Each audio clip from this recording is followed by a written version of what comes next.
is love on the Queer Family Podcast. Love is love.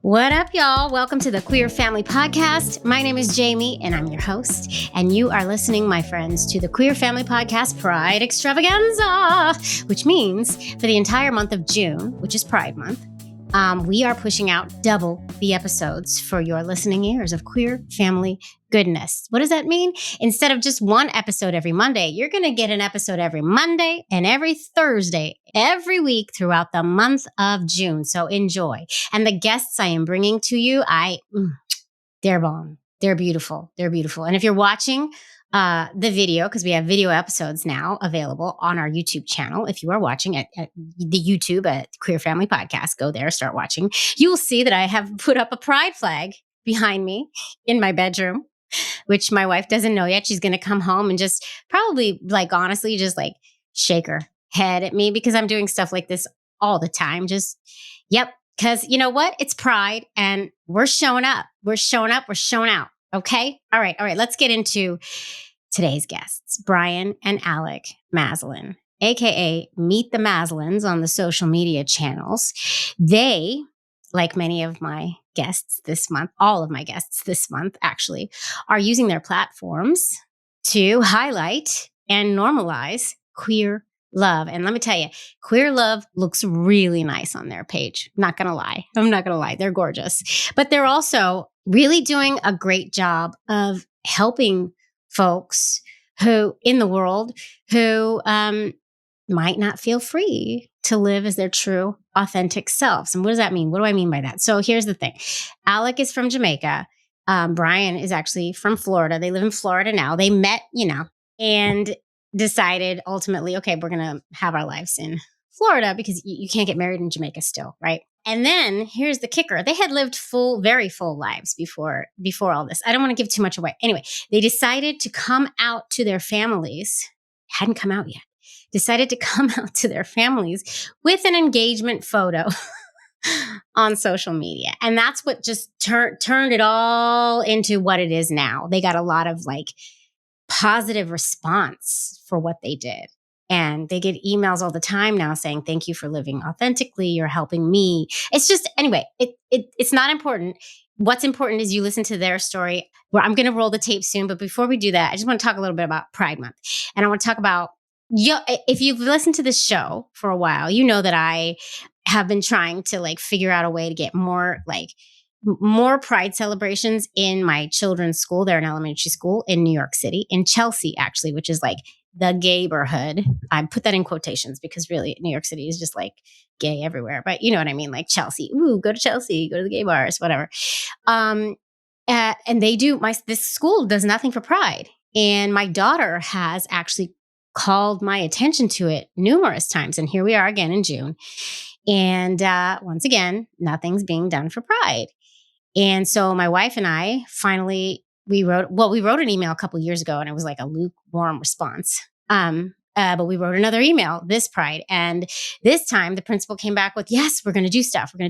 We have plans. We're going to put up a flag. We're going to do We just bought a bunch of new books, which they did buy some books. I did see that, which I'm very happy about. But I will tell you this, it is now June 6th as I record this intro, and there are still no flag up. And every morning my daughter goes, do you think the flag's going to be up? Do you think the flag's going to be up? They want to see themselves reflected in their school. They want their families to be celebrated. I cannot stress this enough. And I cannot stress to the school enough, how dire this kind of feels to me. And then I realized I am out here on a podium, standing tall and proud. And I know not every queer family feels this way. And I know that not every queer family feels like we need to be represented as much as I do. And so I try not to throw it down people's throats a bit.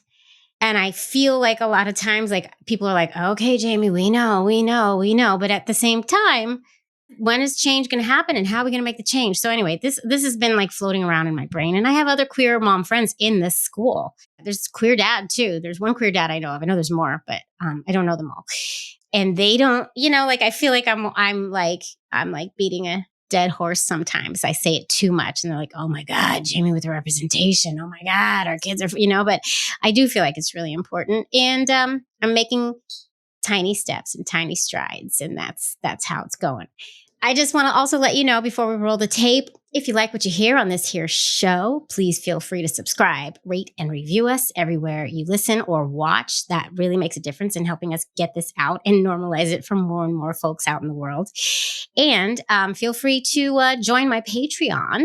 I have various tiers on my Patreon community that start at just $2 a month. And that's where you're going to get bonus content. You're going to get the video episodes dropped an actual day early so you can be in the know before everyone else. It's really bomb over there. It's awesome. So go over there, join that. And if you want to represent queer family goodness on your body, head to my merch store. I have all kinds of designs in my merch store. It's Pride, y'all. Get it going. And I'm wearing one right now. If you're watching the video, my Love Makes a Family shirt. Duh, Love Makes a Family. But go head over to the merch store. You can find it on the queerfamilypodcast.com. You can also find it at tpublic.com/thequeerfamilypodcast. And Patreon is at patreon.com/thequeerfamilypodcast. Sorry, guys. I am all over the place right now. But anyway, go do all those things. I love you all. I hope you enjoy this story, this interview with Brian and Alec. And I'm just happy to be here with y'all. So have a listen. I'm going to tell my fake assistants, Helen and Beulah. Helen and Beulah, please roll that tape. Thank you so much. Queer Family Podcast. Love is love. Well, hello. I have the Mazellins here. The Mazellins, these gorgeous, gorgeous humans are here on video with me, and I can't stop looking at your gorgeous faces. Oh my goodness gracious. You know what? Before we do anything, why don't you just go right into your 30-second elevator? I told you I wasn't going to put you on the spot. I told you I wasn't. But I'm going to tell you when to start so you have a second. I'm going to do like a on your mark type situation, okay? Are we ready? On your mark. Get set. Go. Hi, Jamie. You're too kind. My name is Alec Tomlin Maslin. I'm one half of Meet the Maslins. I'm a new dad in this situation, but loving every minute of it. Yes. And my name is Brian Tomlin Maslin, the second half of Meet the Maslins. And I've been a dad for 12 years. Boom, boom, boom. Okay. I mean, you did it like under 30 minutes. That might be a first. That might be a first. And I feel like there's so much more to you that we can talk about, because if you don't follow the Mazellins, you have to, because you're documenting your lives on Instagram. And are you on more than Instagram? Because I just do. I'm old school. I do a lot of Instagram and TikTok, but yes, so we're actually on TikTok as well and YouTube as well, all at Meet the Maslins. Mm-hmm. So everybody go follow them because they're gorgeous. So Alec, you said that you are a new father. So I feel like there's a little bit of a story with your parenting thing. But I want to talk about the two of you first. Mm-hmm. Like, how did this all start? When did this all start? When did the two of you become the gorgeous couple that you are? I know Brian is probably like, I'm waiting so tired. I'm waiting for it. So tired of telling my version of the story, which is the truth. Okay. We might need to have two versions here. I don't know, two truths. Okay, but I'll keep it short. I'll keep it short and give you the gist of it. So I first reached out to Brian in 2019, and then he got bored during the pandemic in 2020 and responded to my message a year later. What? Wait, how did you reach out? Like via text or like DM? I was down in the DMs. I sent a message responding to one of his stories because he was in a reggae colored mesh marina. So it had red, yellow, green. And me coming from Jamaica, of course, my eye was stimulated by that. He had a gorgeous smile. And I said, okay, let me reach out. And then when I did, he double tapped the comment. And about a year and a month later, in 2020, when the world was on lockdown, I got a message. And when I got the message, I was like, oh, hey, Mr. Double Tap. It took a while, Brian. What's going on there? So when he messaged me initially, I was in a relationship. So I didn't want to, I thought he was attractive then, but I didn't want to take it there. So I just double tap hearted the message. I thought it was, nice that I did that. But apparently he held a grudge for the next year. Yeah. I mean, I can understand that a little bit, Brian. Yeah. He didn't understand it until I explained why. And then Yeah, when he explained, then I was okay with it. But it took me messaging him more than once because he ignored me. He got his lick back for sure. He definitely ignored me when I reached out again.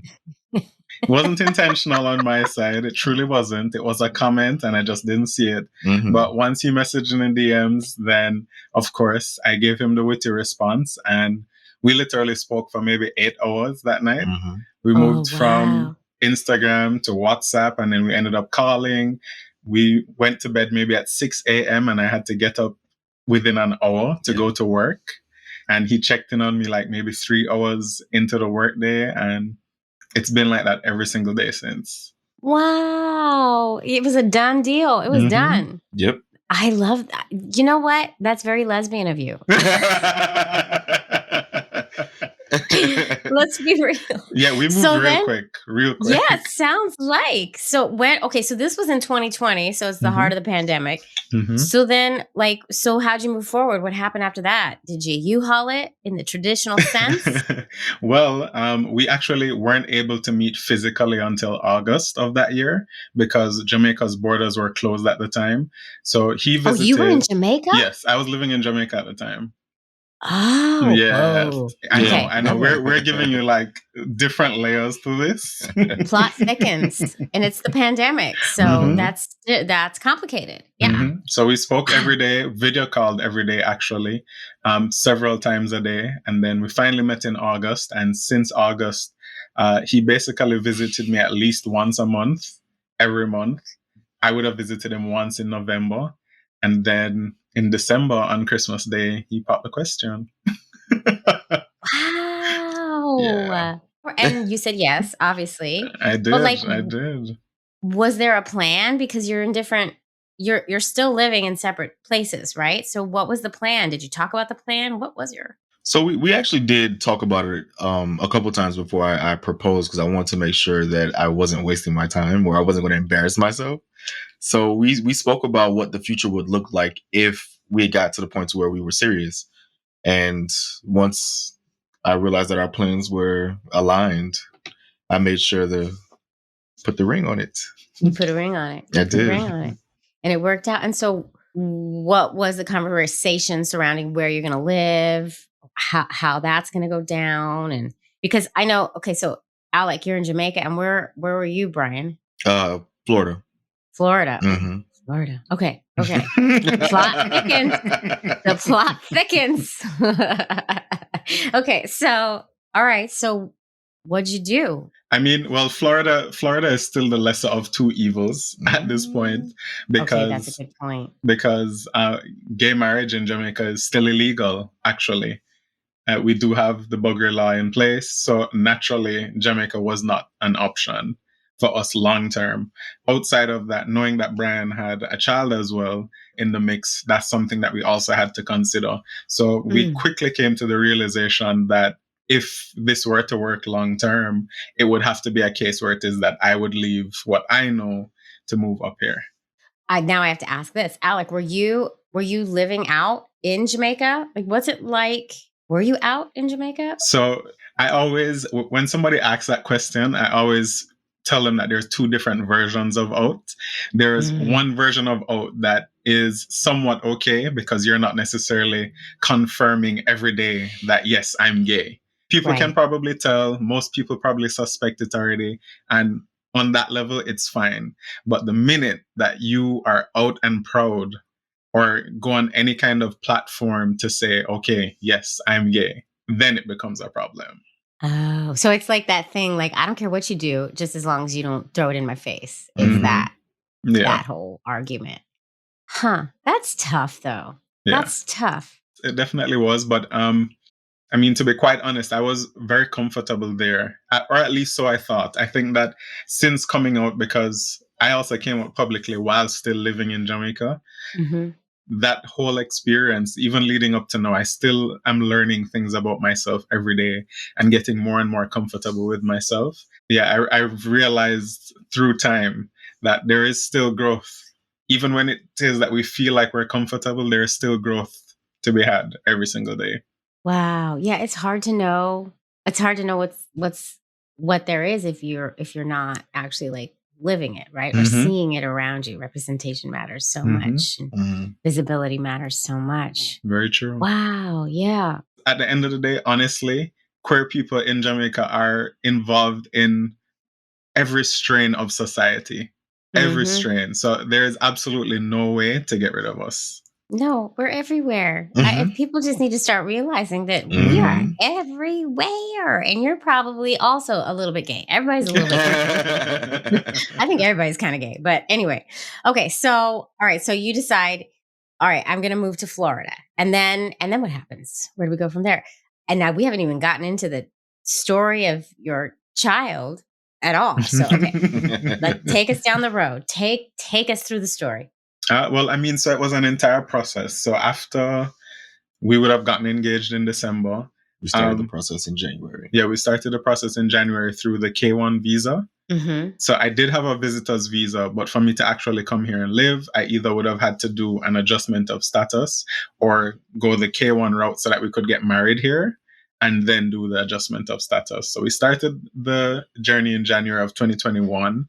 We actually only I came out to my family a month later. So I had not officially been out to my family at the time.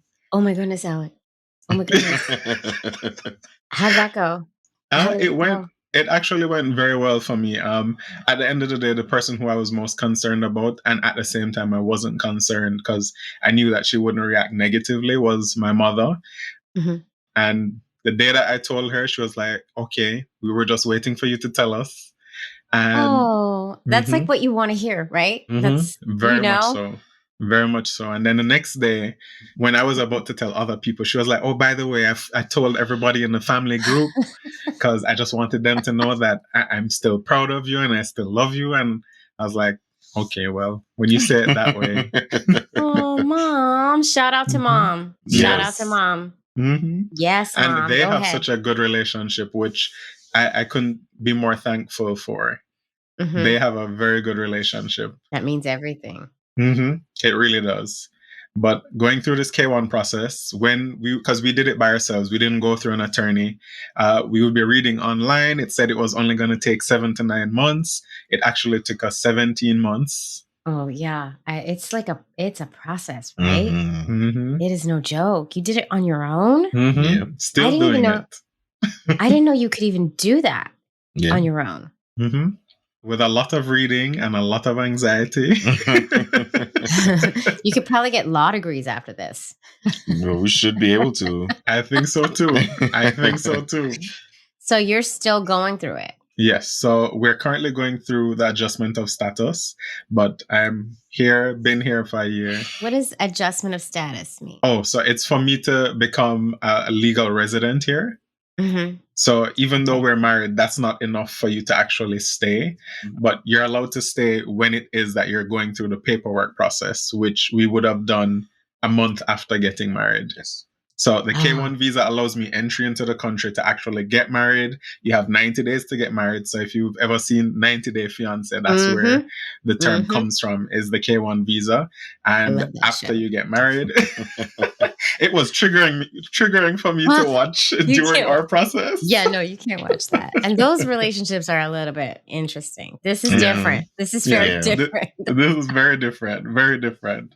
But yes, so we're still currently going through that process of we're waiting on work permit, travel permit, and then the green card comes after. So when I have the green card, then I would be a resident here. Whew. Okay, it's a process. This is what I'm hearing. So let's talk about Brian. Let's talk about you a little bit. And now you're bringing a child to the table. What is the story here? When I was 21, I wasn't always the guy that I am today. I wasn't as comfortable with being gay, so I would still try to entertain women.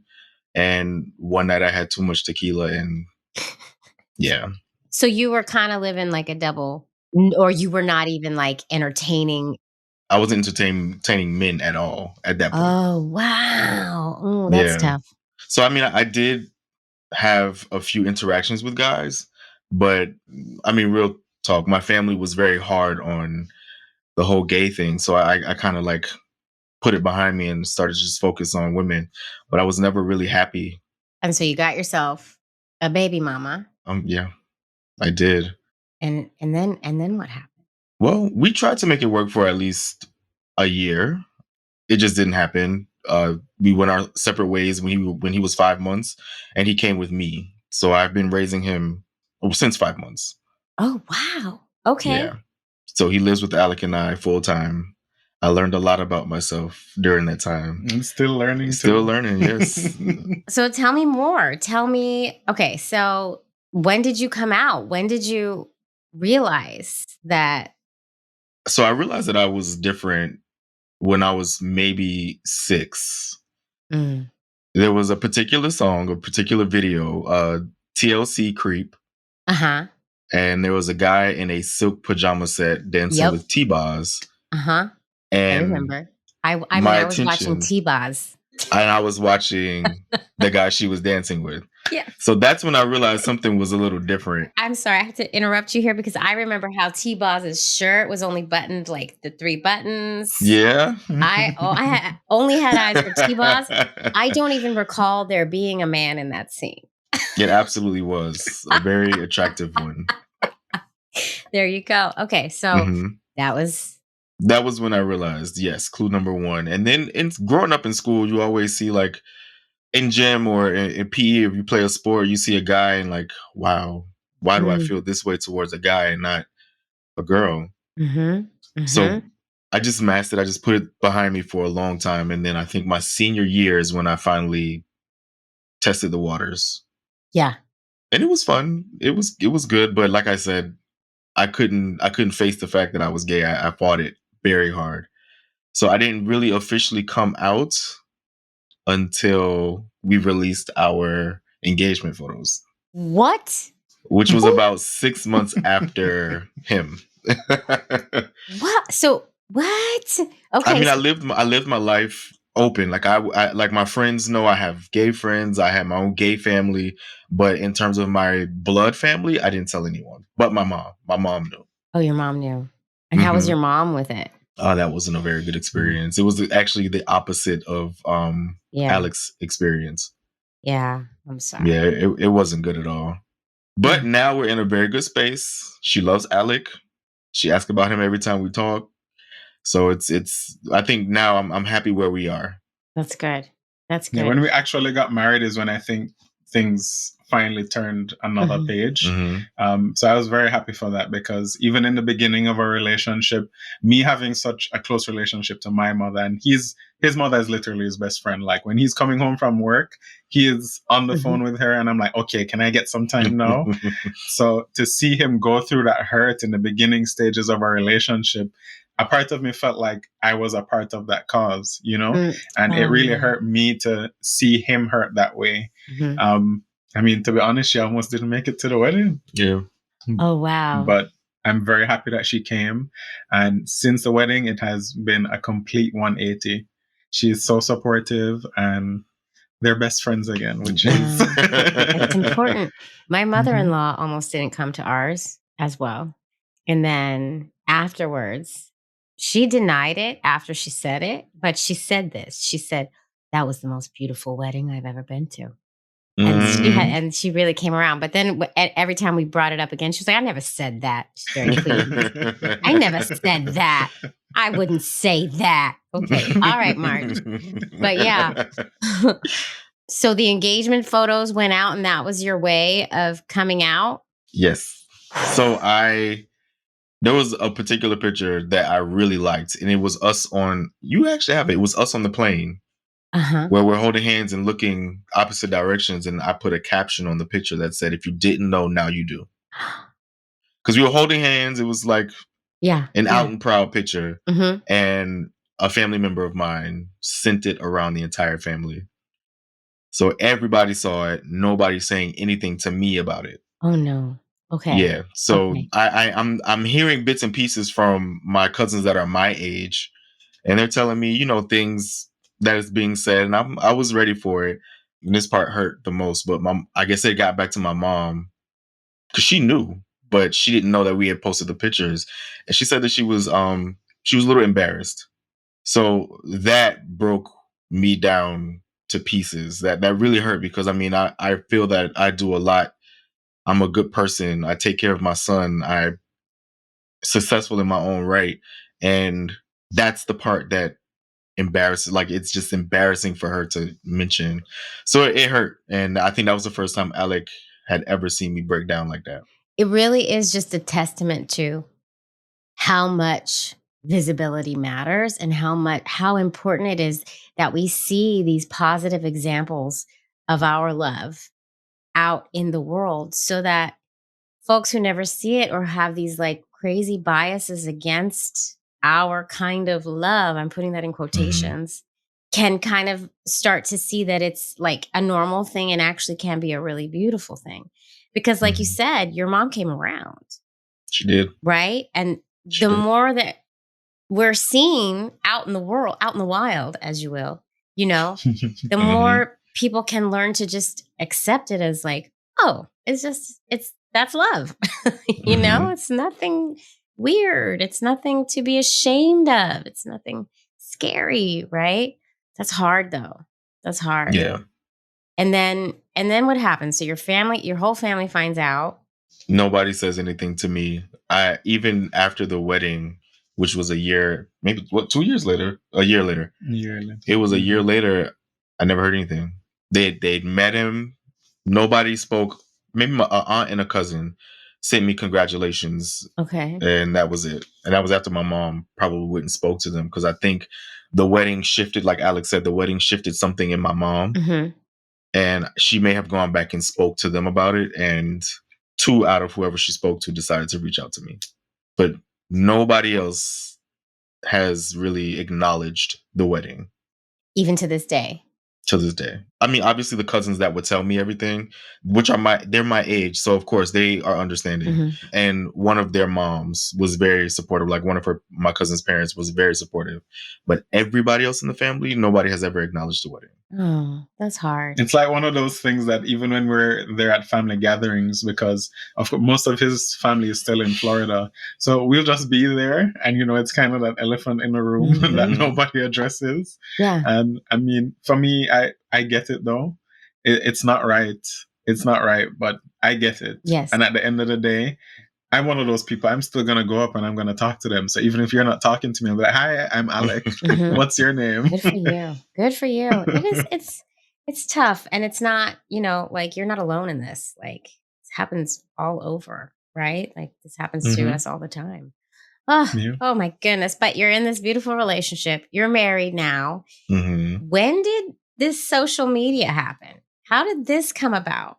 When our engagement pictures went out, it was actually shared by a couple of social media pages as well. Again, at that time, I was still living and working in Jamaica, and people in Jamaica started seeing it. So I knew that it was going to go public pretty quickly. So I said, why not do it on my terms? And one of our main advocacy group for the LGBTQ plus community in Jamaica, which is Equality JA, had reached out and asked if they could share the photo. I told them, you can share the photo as long as I'm able to caption it with my words, because I wanted to use this opportunity to let everyone know, whether from my country or external, that love is love and everybody deserves it. It doesn't matter in what form, how they look, or who it is. Everybody deserves love. Once that went out, it became a pretty big deal. And we started an Instagram page, but it was really to keep family and close friends who we were going to invite to the wedding abreast of all the planning that was going to be happening leading up to the wedding. Of course, because of all of the attention around these 2 daring Black men, from whether from the US or from the Caribbean, who decided to be so out. Even though the page was private, people would see like the picture in there and people started following it. It started coming up in people's suggested pages. So eventually we just made the page open, and we just got hundreds and hundreds of people following. And we're like, okay, well, now that we're getting this platform, maybe it's time to use it to do something bigger than we actually imagined. Because the one thing that I think either of us could have wished, and maybe anybody in this community could have related to, is that if we saw this kind of love growing up, we would have come to the realization of who we are as people so much earlier than we actually have. Even though I've been comfortable, it took me 30 years just to be able to say to my mom and be proud about it and not scared and say, I'm gay. Oh my God. Yes. Yes. Preach. Like, really. And because of all of that, there's still internalized stuff that's stuck in there. That's so hard that you have to work through. We all have it because there's still the stigma, and it takes brave souls like you to come out and live proud, to start changing, chiseling away at those terrible biases. Oh my goodness. But the attention you got with that first photo that really kind of blew it up, was it all positive or was it like a mixed bag? It was mixed, definitely mixed. And but it was a lot more positive than it was negative. Yeah, at least publicly. So I think for me, in doing it, I expected that all of it was going to be negative. Right. So if I got any positive feedback, then that for me was a win. The day when they came out, nobody was messaging me, and all my friends were calling me saying people are calling them about it.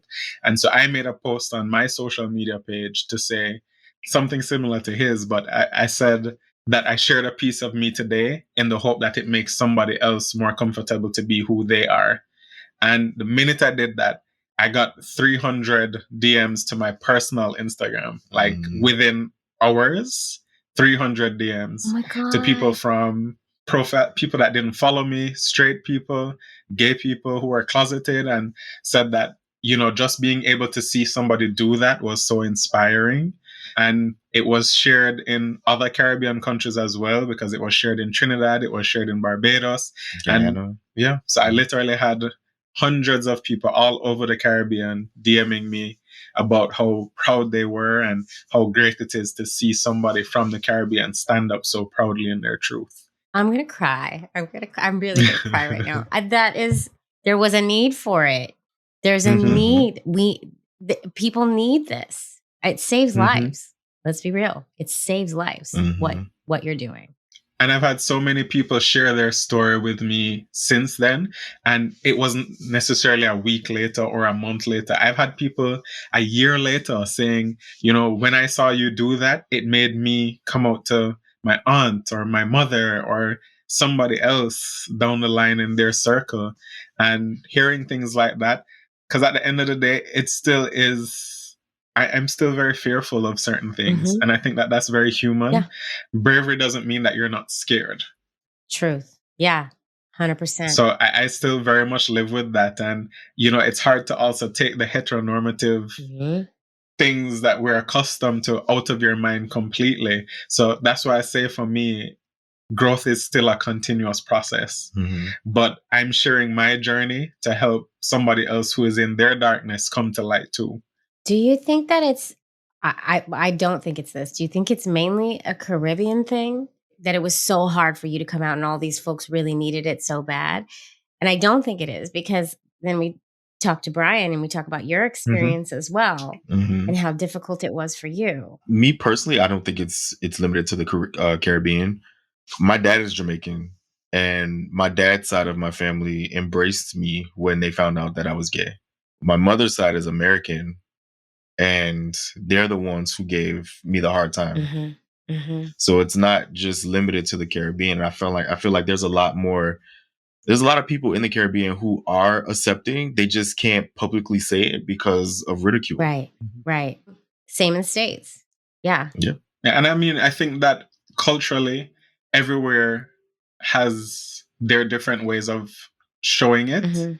But I mean, at the end of the day, I feel like there are a lot more places that have problems with anybody in the LGBTQ plus community as opposed to those that are truly supportive.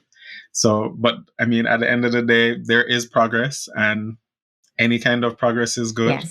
Yeah. We wish that it was much more than it is, but at the end of the day, I'm still grateful for where it is that I see certain places going, even though certain places are moving backwards. I mean, it's like 3 steps forward, 2 steps back. It feels like so much, but the two of you give me hope. I'll tell you that much. and Thank the you. change you've created, really, honestly. Now let's talk about, so you come out, you get engaged, you get married. How did the conversation go with your son? How did that all pan out? I never hid who I was from my son. Mm-hmm. So like all of my friends are his uncles. Chosen family. I just never I never had the conversation specifically with him until he was 10. Because I wanted him to, how do I say this? I think just have that childhood innocence. Right. Without having to hit him with these heavy topics. Right. At the time, he was just so innocent. And your kids. It didn't cross his mind, I don't think, at that time. But once he saw that I was talking to Alec every day, he would come in and speak to him through FaceTime. And he would always say, Dad, I want you to get married. Like, why aren't you married? Like, that was something that he wanted. So I sat him down and I explained it to him, like, son, this is what it is. I'm gay and it doesn't change anything between us. And BJ was like, okay. Like, there was no question about it. There was no hesitation. It was like I had said, go get a popsicle, something simple. It did not matter. It did not matter at all. Yeah. And he's our biggest fan. He's our number one fan. Yeah. I can only imagine. So much so to where he has his friends looking at our stuff. Like he went to school telling his teachers. So it's like, oh my about gosh. the wedding and the stuff and the wedding, the photos. Our YouTube, the videos, TikTok, yeah. Oh wow, yeah. I mean, like that's the thing. The kids are all right. It's not the kids we need to worry about. And I knew when I asked you, there wasn't going to be like much of a story there, right? But what I do find interesting, I find the whole thing interesting. But what I do find interesting, like for instance, and a lot of the folks that I interview, they create their family together as a couple, right? And so it's obvious from birth that we use some help and that we're a gay couple, right? And so the kids know like from birth. So there never has to be like, we never have to think about, well, is this a hard topic for them or not? Because it's just in their lives and it's never an issue for them, right? So that's a different layer that you had where you had to like actually come out to your child and the kid was all right. And there you go. And so then Alec, you have to come in, and how is it being a bonus dad? I mean, having a child and having a son in particular actually was one of those dreams that I would never say aloud because I didn't know how it was going to be possible. And to be honest, in our dating phase, as short as it was, one of the things that really attracted me to Brian is how he showed up for his son and how he showed up as a father. Coming into it and meeting BJ in person, I think that added that extra layer of pressure because, I mean, just being real here, like kids these days can also be like the most blunt people. So it definitely was scary coming in and meeting a 10-year-old and I hope that this 10-year-old boy likes me. 10 years old. I mean, they have opinions and they personality. They suss you out. And the thing is that when I eventually did meet him was when I quit my job for the sake of bettering our relationship. So I would visit here like a month and a half at a time. So Brian would be at work and I would be home when BJ comes home from school. So we had a lot of time with each other to get to know each other. So it was a scary situation, but I think I settled into it pretty quickly. You did. And of course, I've like taken it in stages because we also have cultural differences when it comes to the ideals of raising children. So I think that's very different when it is that you have somebody coming in fresh, when you're also raising that child with somebody who has been doing it from the beginning. Right. Yeah. You know, because it's a very delicate mix because you don't want to come in and seem like you're criticizing, but more so just offering a different opinion, you know? So what are some of these cultural differences? Like what are the main arguments you have? That's what I'm asking. I think when it comes to not necessarily discipline, but when it comes to like the independence of a child, I'm used to once you've passed 8, then you kind of know how to do everything yourself. You probably already know how to cook some of your meals yourself. When you get a project from school, it's your project. Yeah. Not our project, your That's how it project. should be, right? It should be that way, right? Yeah, same here. I mean, now he's gotten a lot better, but I think it wasn't an argument.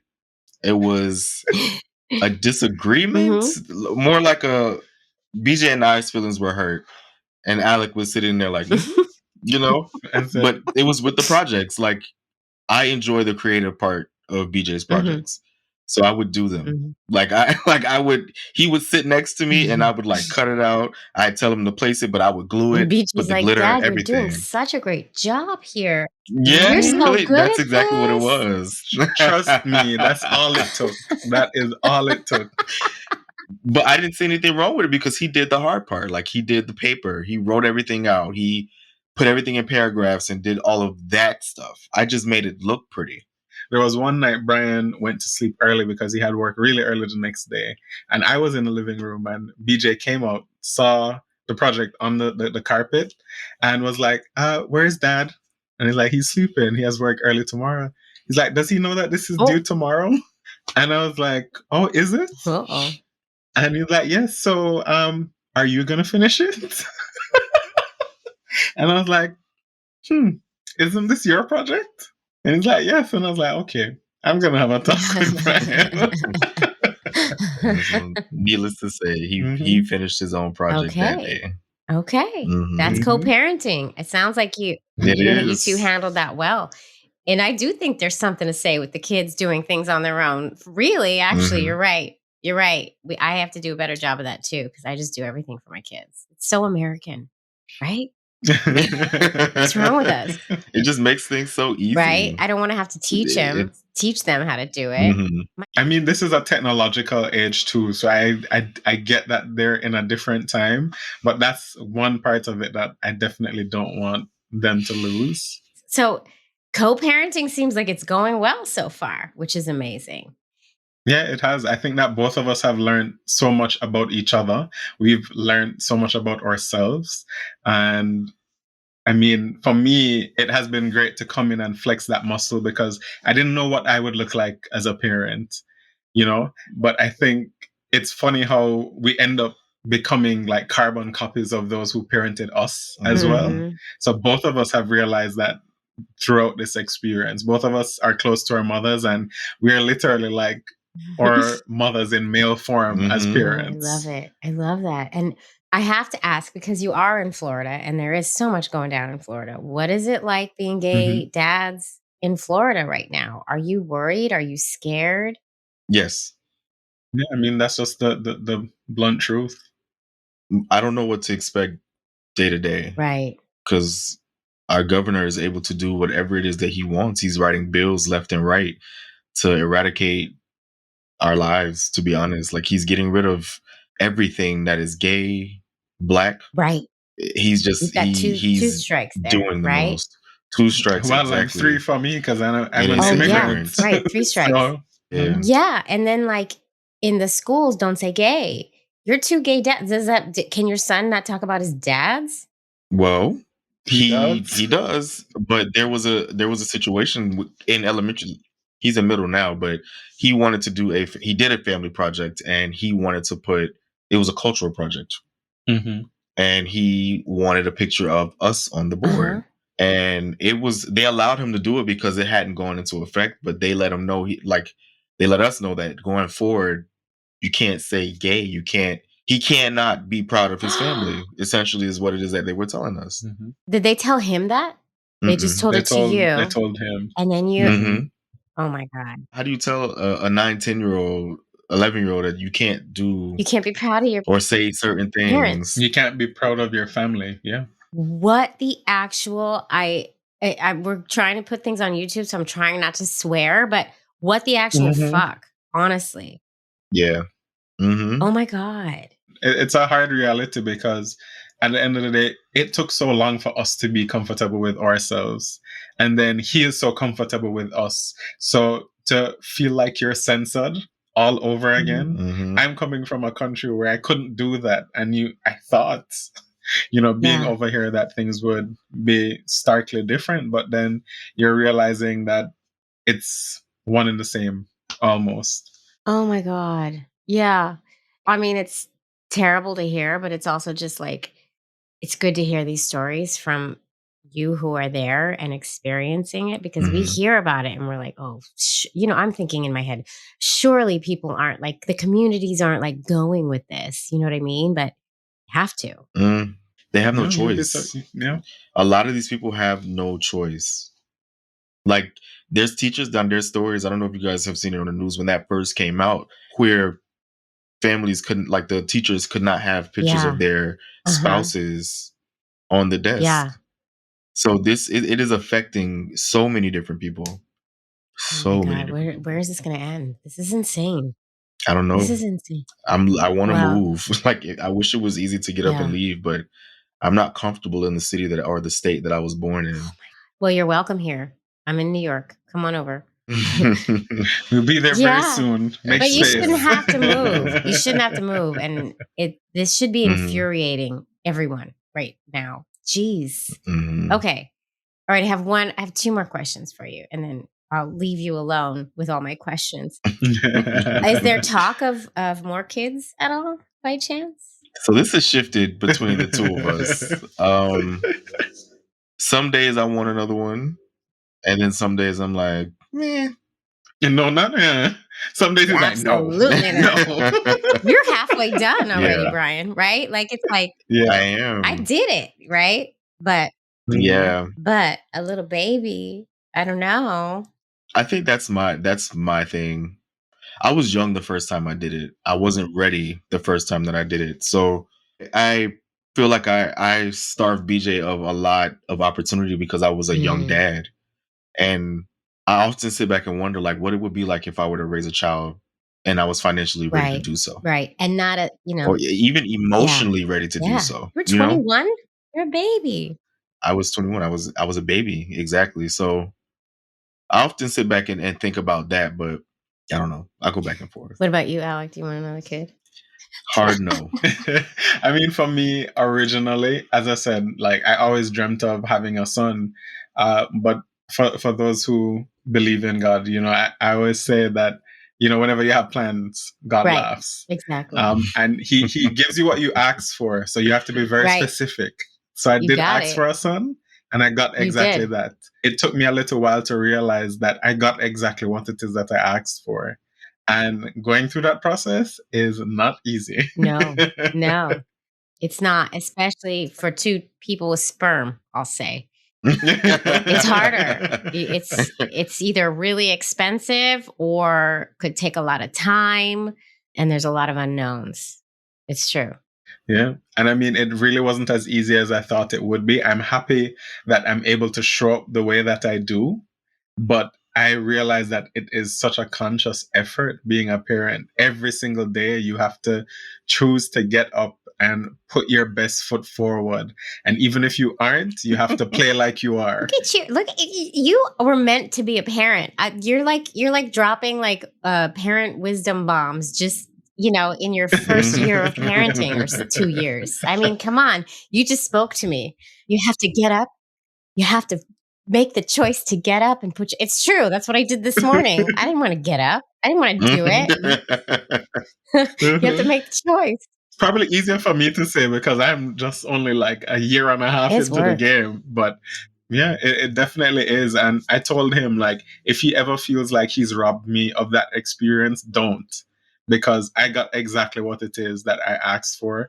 I love BJ like he's my own. And I told him at the end of the day, I'm not his birth parent, but I am very much his parent. Oh, Anybody that wants to say otherwise, I'm the one that's here every day when he comes home from school, when he's leaving to go to school. And I want to do better for myself so I can do better for him. I'm crying. Thank you. Thank you. Yes. That was the goal. That was the goal. That's why queer folks should all be parents, because we're so good at this. Just kidding. We have our downfalls too. But okay, last question, and then I will let you go be your amazing parenting selves that you are, even in Florida. This is a loaded question, and I'm asking everybody in the Pride Family Extravaganza. I didn't say that in the beginning. I have to say that every time. Yes. Every time. What does pride mean to you? And I feel like you've already really answered this. But What does pride mean to you? For me, pride means me just being unapologetically myself, just being my authentic, true self. I'm proud of who I am, proud of everything that I've done, and loving me for who I am. Mm. When I think of pride, I think of similar to like the rays of sunshine. I feel like pride is being a light not only for yourself, but also for other people who may be in the dark as well. It's being a voice for people who just aren't at that stage yet, whatever that looks like. And standing up in your truth to make it easier for somebody after you to do the same. I'm crying. No, I really am crying. That was beautiful. And you guys have like sunlight like across your face. We're so sorry. No, it's perfect because of the rays of sun. I'm like crying. That was beautiful. You two are just beautiful. And if Florida doesn't get their SHIT together, come over here because we need you here.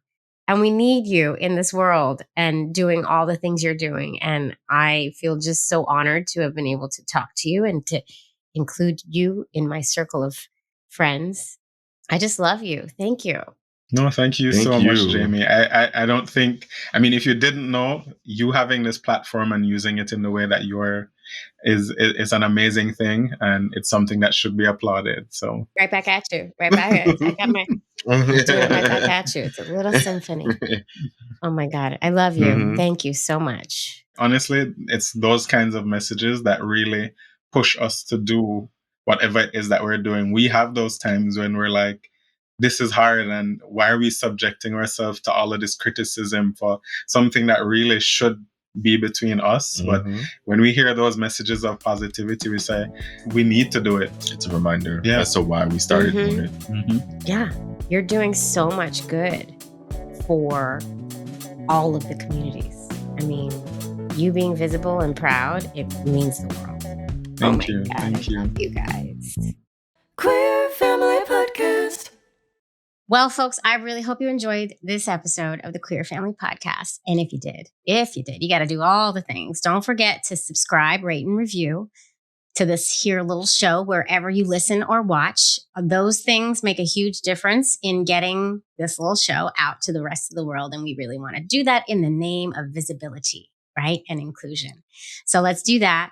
And you can always join my Patreon and get the video episode dropped a day early. So you can be the first to be in the know at patreon.com/the Queer Family Podcast. And make sure you're following me on all the socials. The Queer Family Podcast on Instagram, Facebook, TikTok, and YouTube. And go get your Pride merchandise. I have so many fun designs, so many different products in my merchandise store. You're going to find that at tpublic.com/the Queer Family Podcast. You can also find it on my website at thequeerfamilypodcast.com. Go do that. Share this. Rate it. You know what you can also do? Did you know that you can also take a friend's phone and just subscribe and rate and review to my show on their phone too? You can totally do that. I mean, I'm not opposed to that. Yeah, I'm really not opposed, especially your straight friends. Why not? They're allies. Let's just get all the subscribers we can. Why not? You know what I mean? And if you like this here episode, feel free to listen to the next one or watch it on YouTube. We got a lot of fun stuff happening on our YouTube channel. So I love you all. Thank you for tuning in. Please continue to tune in and continue to share this with your folks, because the more visible we are, the better this world's going to become. I wholeheartedly believe it. So tune into next week. It's a really good one. I can't believe these folks said yes. I'm still in shock. Okay, that's it. Tune in. I love y'all. Mwah. I'll be back soon in your ears. Love is love on the Queer Family Podcast. Love is love.